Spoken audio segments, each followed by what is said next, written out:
রমেশ জঙ্গলের পাশের গ্রামে যাচ্ছিল।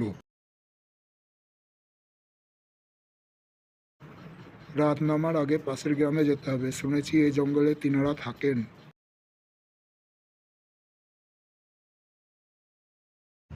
ওরে বাবা, শাকচুন্নি পালায় না তো ঘাড় মটকে দেবে। জোর বেঁচে গেছি, আর একটু হলে ঘাটটা মটকিয়ে দিত। ওই তো রামু এধারেই আসছে। রামু যাস না, ওই ধারে শাকচুন্নি আছে, ঘাড় মটকিয়ে দেবে। শুনেছি দিনের বেলায় শাকচুন্নি বেড়ায় না, রাত্রের বেলায় শাকচুন্নি বেড়ায়। আমি নিজের চোখে দেখে এলাম, যাস না, পালিয়েছ। তুমি ভুল দেখেছো। ঠিক আছে, যাও। যত সব আজগুবি কথা। উড়ি বাবা, ওই তো শাকচুন্নি। রমেশ ঠিক বলেছিল, পালাই।